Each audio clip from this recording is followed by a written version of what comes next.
Vous êtes tombé, vous vous retrouvez avec un os fracturé, plus exactement une fracture de l'humérus au niveau de sa partie supérieure.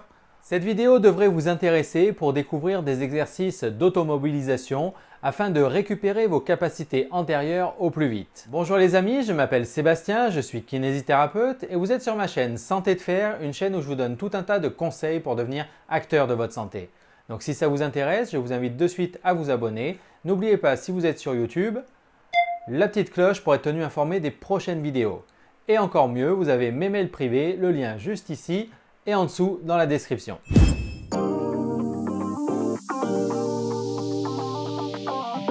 Les fractures de l'extrémité supérieure de l'humérus sont fréquentes. Il en existe différents types. Une prise en charge la plus précoce possible est souhaitable. Afin que l'os fracturé se répare, une immobilisation des segments concernés sera souvent nécessaire. Aussi, les fractures de l'humérus peuvent donner lieu à une immobilisation plus ou moins longue, parfois après une intervention chirurgicale de type ostéosynthèse avec un clou, avec une plaque vissée, ou bien encore une prothèse ou une prothèse inversée de l'épaule, etc., etc. Très souvent, une attelle vous sera prescrite.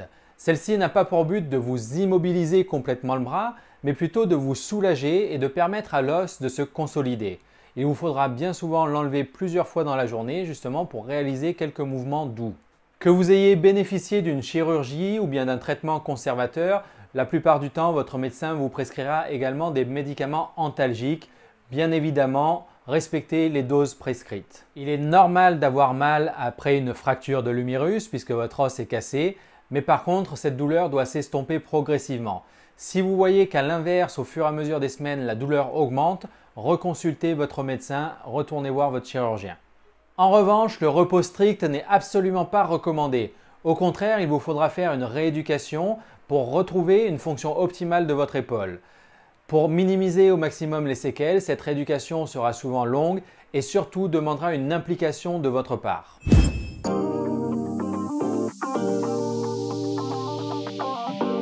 La rééducation débute rapidement après la fracture de l'humérus ou bien la chirurgie. Mais rassurez-vous, cela ne veut pas dire que vous allez de suite mobiliser la zone fracturée et douloureuse. Il faudra d'ailleurs bien prendre en compte les recommandations de votre chirurgien puisque les mouvements autorisés peuvent varier selon votre profil médical, selon le type de fracture, selon la chirurgie, l'opération réalisée. Il y a plein de paramètres à prendre en compte. Il y a une date que vous devez retenir en cas de fracture de l'extrémité supérieure de l'humérus, c'est 45 jours, soit 6 semaines. C'est la durée moyenne de consolidation de ce type de fracture. Mais attention, il s'agit bien d'une moyenne. La durée variera selon de nombreux facteurs comme le type de fracture, le type d'intervention réalisée et beaucoup de paramètres qui vous concernent comme votre âge, votre mode de vie, d'éventuelles complications qui surviennent, etc., etc. Néanmoins, cette durée de consolidation théorique nous aidera à établir différentes phases dans la rééducation. Nous verrons donc dans cette vidéo des exercices d'automobilisation à travers 3 grandes phases. Bien sûr, les différentes phases et les différents exercices sont donnés à titre indicatif et varieront en fonction du type de chirurgie et du type d'attelle préconisé. En général, la réalisation avec succès et sans douleur des exercices d'une phase signe le passage à la phase suivante. Mais bien souvent, dans la pratique, les différentes phases se chevauchent un petit peu. Le passage d'une phase à l'autre se fera de préférence après l'avis de votre kinésithérapeute ou de votre médecin.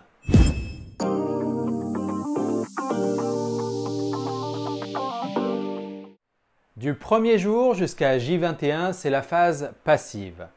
Votre bras est immobilisé dans une attelle. Néanmoins, cette attelle peut être retirée, notamment pour vous laver, et 3 à 5 fois par jour pour réaliser vos exercices d'auto-rééducation. Durant cette phase, vous devez éviter de forcer sur l'os fracturé. C'est pourquoi il faudra éviter de contracter les muscles de l'épaule et de réaliser des mouvements de la gléno-humérale, donc de l'articulation entre l'humérus et la glène de l'omoplate. Donc pour cela, on fera des mouvements doux et passifs comme nous allons le voir dans quelques instants. Par contre, il faudra mobiliser les autres articulations en relation avec l'épaule. Donc notamment les articulations du bras touché, donc le coude, le poignet, la main, mais également les autres articulations de l'épaule puisque l'épaule est un système de complexe de plusieurs articulations. Donc même si la gléno-humérale reste immobile ou alors en passif, les articulations de l'omoplate ou bien même de la clavicule, voire même du rachis peuvent être mobilisées. Un autre point important durant cette phase, c'est que vous devez conserver une activité physique modérée, comme de la marche, de monter, descendre les escaliers, etc. Puisque, outre le fait de conserver votre système cardio-respiratoire, le fait d'augmenter la circulation sanguine globale dans votre corps permettra également de favoriser la cicatrisation au niveau de l'os de votre bras, donc de récupérer plus rapidement de votre fracture et également de permettre de drainer l'œdème et l'hématome qui sont dus à la fracture. Bien évidemment, plusieurs fois dans la journée, surtout après les séances de mobilisation, vous pouvez également mettre de la glace au niveau de la fracture. Donc attention, toujours avec un linge, jamais directement sur la peau. Attention de ne pas mouiller le pansement aussi si vous avez eu une opération chirurgicale. Pendant donc une durée de 15 minutes à renouveler plusieurs fois dans la journée. Tout d'abord, les exercices de mobilisation des articulations proches de l'humérus. On commence donc avec ou sans attelle. Les exercices que vous pouvez faire sont l'ouverture et la fermeture des doigts. Donc par exemple, si mon bras gauche a été lésé, donc je vais venir bien fermer au maximum, ouvrir au maximum, voilà, de manière à réaliser une espèce de mécanisme de pompe au niveau de l'avant-bras. Et donc, bon, contrairement à si on avait juste une balle où on pouvait faire que la fermeture, travaille bien également l'ouverture. D'accord? Ouvrir, fermer, ouvrir, fermer. Également, mobilisation du poignet. Donc en flexion, extension, bien évidemment, mais également en inclinaison, ou même vous faites des cercles, 10 fois dans un sens et 10 fois dans l'autre. Donc toujours avec ou sans attelle, nous avons la mobilisation des omoplates, donc des scapulo-thoraciques. Donc vous allez essayer de rapprocher les omoplates des unes des autres, puis de les écarter. Voilà, donc de bien rapprocher et d'écarter les omoplates, comme si on essayait de mettre les omoplates dans les poches arrière du pantalon. Donc je rabaisse les omoplates, je les serre et je reviens en avant. Je rapproche les omoplates, je les ramène, je rapproche les omoplates, donc une dizaine de fois. Pareil, vous pouvez les faire du haut vers le bas. Donc je monte mes épaules et je redescends de manière à bien faire glisser mes omoplates sur le grille thoracique. Donc attention pendant l'exercice de ne pas faire le mouvement au niveau de la colonne vertébrale, mais donc de garder un auto-agrandissement, le menton rentré, et de bien travailler donc au niveau des omoplates qui se resserrent et qui reviennent, donc en gardant cet auto-agrandissement. Autre exercice que vous pouvez faire toujours avec l'attelle, c'est de mobiliser les clavicules qui font partie également du complexe de l'épaule, même si on l'oublie très souvent. Donc pour les mobiliser, c'est bien simple, vous allez faire des respirations les plus amples possibles. Donc on ne va pas respirer directement avec le haut, on va partir du ventre, puis gonfler la cage thoracique et enfin terminer au niveau haut, au niveau des clavicules. Donc j'inspire, je commence par le ventre.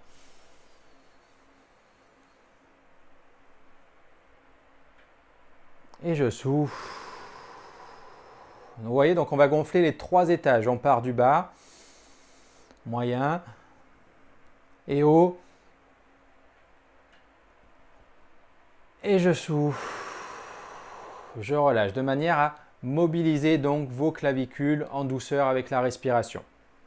Et enfin, autre articulation que vous devez mobiliser, vous pouvez faire avec ou sans attelle, c'est les articulations du cou, donc au niveau du rachis cervical, puisque notamment les muscles trapèzes, sternocléido-mastoïdiens également vont participer à la mobilité de l'épaule. Donc tout simplement, vous pouvez faire des rotations du cou tranquillement, dans un sens, dans l'autre. Voilà, et principalement des inclinaisons latérales dans un sens ou dans l'autre, notamment avec l'attelle, vous verrez que les muscles sont pas mal sollicités également, donc de les étirer, ça vous fera le plus grand bien. Et encore mieux, donc inclinaison, et vous rajoutez une petite flexion vers l'avant pour aller plutôt dans le trapèze, ou à l'inverse, une extension pour aller donc plutôt dans les scomes et les scalènes ici. Et également donc des exercices que vous allez pouvoir faire en enlevant l'attelle, donc en libérant votre bras. Vous allez pouvoir devoir faire des flexions et extensions du coude. Donc soit en actif simple, soit si vous avez un petit peu mal en actif en vous aidant avec l'autre main, hein, toujours donc mon bras gauche qui est fracturé. Donc je m'aide avec l'autre main pour fléchir le coude, tendre le coude, donc flexion, extension. On essaye de faire plusieurs répétitions dans différents degrés de pronation au niveau de la main. Donc 5 fois la paume vers le ciel, 5 fois la paume donc sur le tranchant de la main, voilà, et 5 fois la paume vers le sol. Donc je m'aide ou pas, voilà, 5 fois, hop, flexion, extension. Également à travailler, donc la pronosupination. Donc vous faites les marionnettes avec la main, donc de manière à avoir la paume vers le sol, vers le ciel, et on alterne. Voilà, une dizaine de mouvements comme ça à chaque fois. Deuxième élément, donc la mobilisation passive, donc sans contraction, de l'articulation gléno-humérale qui a été fracturée. Donc on va en douceur. Tout d'abord, le pendulaire. Donc le fameux exercice pendulaire, je vais mettre la jambe du côté opposé à ma fracture en avant. Je vais m'appuyer avec le bras qui n'est pas fracturé et je vais laisser pendre mon bras fracturé en penchant mon buste vers l'avant. Donc le bras fracturé ne bouge absolument pas, il est complètement détendu. Donc mon bras gauche là avec la fracture complètement détendue qui pend vers le bas, donc pendulaire. Et donc on va faire des petits mouvements légers, donc d'avant en arrière. Donc 20 petits mouvements d'avant en arrière. Voilà, ensuite 20 petits mouvements. Vous voyez, je peux m'aider même avec l'autre main. Hop, mouvement gauche-droite, 20 petits mouvements. Hein, donc mon bras opéré, mon bras fracturé complètement détendu. Donc 20 gauche-droite. Ensuite des petits cercles. 20 cercles dans un sens. Hop, et 20 cercles dans l'autre. Voilà, toujours donc le bras fracturé complètement détendu, sans aucune contraction, sans aucune force. Hein, ce n'est pas des mouvements où je vais forcer volontairement pour bouger mon bras. Hein, je laisse complètement détendu. Hop, et je reviens, donc je pousse sur le bras normal pour me redresser. Hein, donc en fait, c'est juste le fait de se pencher en avant qui va faire qu'on va réaliser un mouvement au niveau de l'épaule. Hein.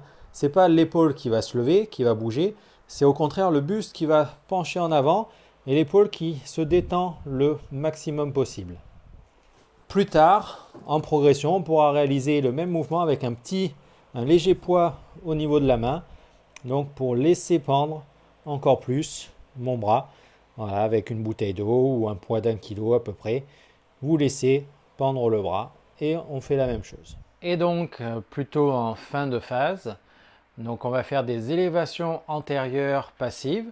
Donc toujours mon épaule gauche qui est lésée.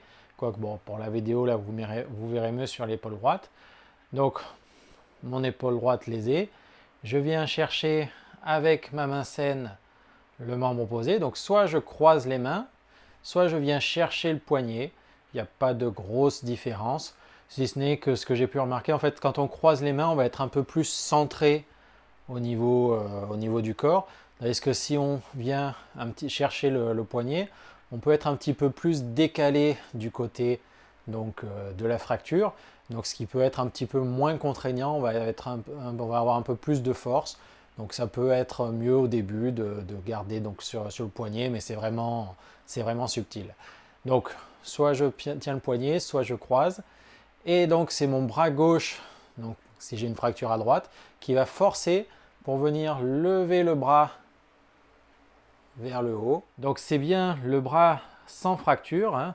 Vous avez votre fracture qui est là. Donc c'est l'autre bras qui va travailler, qui va soulever donc le premier bras. Et quand j'arrive, hop, je ne peux pas aller plus loin, je ne peux pas aller jusqu'en haut. Hein. Donc quand je suis à ma limite, je compte 1, 2, 3, 4, 5 et je redescends doucement pour revenir à plat. D'accord? Et de semaine en semaine, ben, j'essaye d'aller un petit peu plus loin, et un petit peu plus loin, et un petit peu plus loin, et un petit peu plus loin.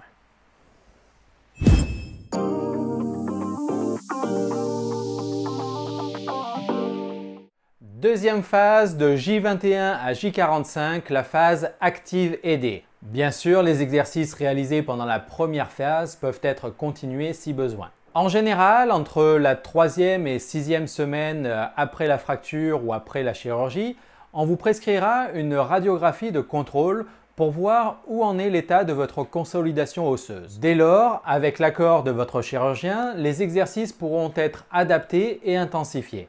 Donc de passif, on pourra passer à de l'actif aidé, puis enfin à de l'actif tout court, c'est-à-dire que les muscles de votre bras fracturé vont pouvoir commencer à travailler, mais aidés par les muscles du bras du côté opposé, du côté sain, qui vont fournir le plus gros de l'effort. Mais attention, il faut quand même rester prudent pendant cette phase. N'oubliez pas que les muscles et les tendons qui ont été lésés pendant la fracture ou pendant la chirurgie ne mettront que 6 semaines pour cicatriser, donc environ 45 jours. Et donc notamment pendant cette phase, selon les recommandations de votre chirurgien, donc selon le type d'opération qu'il aura pratiqué ou selon le type de fracture que vous avez, bien souvent les rotations ne sont pas recommandées. Donc il faudra les éviter avant 45 jours. Mais néanmoins, afin d'éviter un enraidissement de votre épaule trop important, il faudra bien sûr continuer votre rééducation avec assiduité. Durant cette phase, il est encore normal que vous ressentiez des douleurs et que vous soyez limité dans vos mouvements quotidiens. C'est lors de la dernière phase, donc après J45, que l'on pourra retrouver toute l'amplitude et faire disparaître toutes les douleurs. Et là encore, rappelez-vous que toute personne est différente, chaque fracture est différente, chaque intervention chirurgicale est différente et donc chacun a son rythme. Cette date de 45 jours n'est qu'indicative. Certains mettront plus de temps, d'autres moins de temps, c'est une indication. Donc dans cette deuxième phase, je vais reprendre les élévations antérieures, donc toujours soit je croise, soit je tiens au niveau du poignet. Donc soit comme dans la phase 1, donc les bras relativement tendus et les coudes relativement tendus, je monte jusqu'à mon maximum et je redescends. Voilà, je répète le mouvement 10 fois.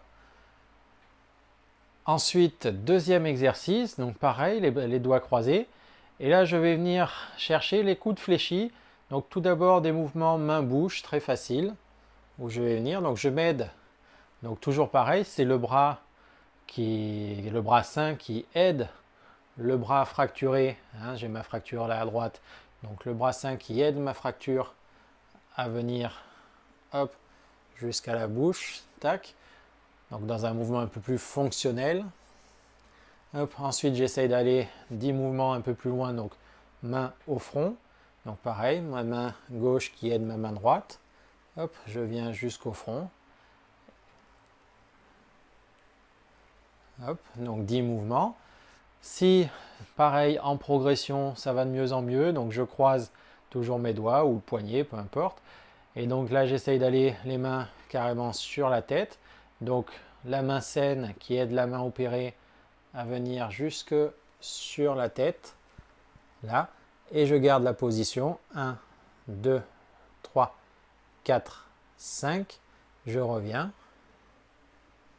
Hop, en position de départ. Et je répète, hop, 10 mouvements, donc au-dessus de la tête. Voilà, je reviens. Et enfin, donc on va pouvoir enchaîner, donc toujours pareil en progression. Donc mouvement en 2 étapes. Première étape, je viens donc amener ma main au-dessus de la tête. Hop, et je reste en position. 1, 2, 3, 4, 5. Et là, j'essaye de tendre les coudes derrière au maximum. 1, 2, 3, 4, 5. Je plie les coudes et je reviens à ma position de départ. Donc on est toujours dans de l'actif aidé. Hein, donc ce n'est pas le bras cassé qui travaille pour aller derrière. C'est le bras sain qui aide l'autre bras. Hein, on voit peut-être mieux si je mets le poignet comme ça. Donc c'est l'autre qui aide à venir en position et ensuite à tirer en position. Le bras fracturé ne force quasiment pas. Et donc en progression, on fera d'abord les exercices de façon allongée, puis en position semi-assise, donc avec des coussins, vous serez entre assis et allongé. Et enfin, vous terminerez avec les exercices en position assise. Et enfin, après 45 jours, donc toujours en progression, donc je viendrai carrément, hop, jusque derrière la tête, donc avec plus d'ouverture justement, plus de rotation. Hop, avant d'aller, hop, jusqu'au bout, derrière. Et je reviens derrière la tête et je redescends, hop, jusqu'en bas. Donc rotation donc après 45 jours. Donc autre exercice de mobilisation, donc avec une table, vous allez pouvoir venir avec un rouleau ou avec tout simplement une bouteille d'eau que vous allez faire rouler pour pouvoir faire une élévation donc antérieure de votre bras fracturé. Vous voyez, en venant faire rouler le rouleau sur la table. Bien évidemment, on peut faire la même chose avec un rouleau de massage. Hein, vous allez venir rouler vers l'avant. Je roule vers l'avant. Voilà. Ou bien avec un rouleau de type rouleau à pâtisserie. Vous pourrez faire avec les deux bras. Donc, vous voyez, hop. Donc toujours pareil. Donc on réalise une élévation antérieure. Même chose, on peut venir faire donc avant-arrière avec une balle. Voilà, donc toujours pareil. Donc je réalise donc bien au niveau de mon épaule fracturée un mouvement d'élévation antérieure. Avec la balle, je peux également réaliser des cercles dans un sens, 10 cercles dans l'autre sens. Je peux faire une translation gauche-droite, donc pour faire un petit peu d'adduction, abduction au niveau de mon épaule. Voilà. Bien évidemment, si je me mets de profil, ça marche aussi. Donc, je vais pouvoir faire de l'abduction d'épaule. Voilà. Mais comme vous pouvez le voir, donc avec la balle, je suis sur un petit secteur d'amplitude articulaire. C'est pour ça que pour travailler dans tout le secteur de l'articulation, je vais prendre Optimus Prime ou alors n'importe quelle voiture en fait avec des roulettes où vous allez pouvoir travailler, donc partir de zéro et aller vraiment jusqu'à votre maximum d'amplitude voilà, en gardant donc toujours le mouvement. Voilà, donc c'est bien de travailler les deux à la fois, soit avec une petite voiture pour travailler le mouvement complet ou avec une balle, vous allez à votre maximum et hop, vous travaillez juste dans votre secteur maximum. D'accord? Avec la balle, donc on fait le secteur maximum. Donc par exemple, là, donc je suis sur du, on va dire à peu près 60-70 degrés. Voilà. Tandis que avec ma petite voiture, avec Optimus, je vais pouvoir partir de 0 jusqu'à 70 degrés et je reviens de 0 à 70 degrés. Voilà. Je vais travailler au maximum. Et forcément, au fur et à mesure, j'essaierai d'aller un petit peu plus loin. Donc pareil avec la voiture sur le côté, je pars de 0 et je vais à mon maximum d'amplitude et je reviens de 0 à mon maximum d'amplitude.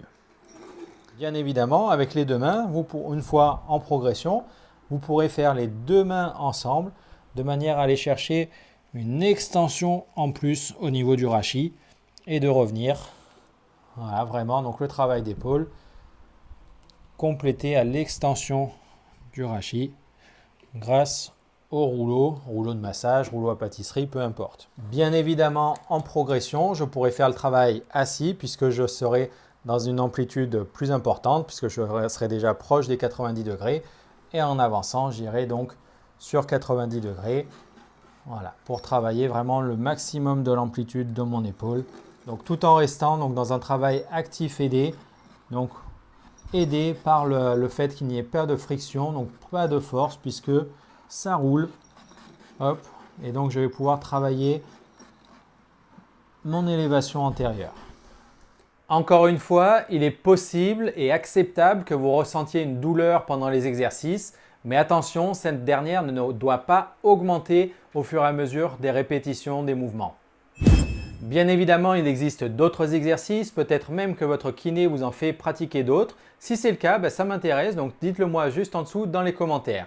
Il reste enfin à passer à la troisième phase qui est la plus longue, peut-être la plus intéressante, mais qui mérite à elle seule une vidéo entière. Donc on se retrouve pour une prochaine vidéo pour la troisième phase sur les fractures de l'humérus. D'ici là, j'espère que cette vidéo vous aura plu. Si c'est le cas, je vous invite à la liker, à la partager auprès de vos amis. Je vous donne rendez-vous sur Santé de Fer pour de prochaines vidéos, donc pensez à vous abonner, vous trouverez le lien par ici. Encore mieux, vous avez mes mails privés, le lien en dessous dans la description. Et je vous donne rendez-vous sur Santé de Fer pour de prochaines vidéos, puisque devenir acteur de sa santé, c'est bien en parler, c'est mieux de le faire. Allez, ciao ciao!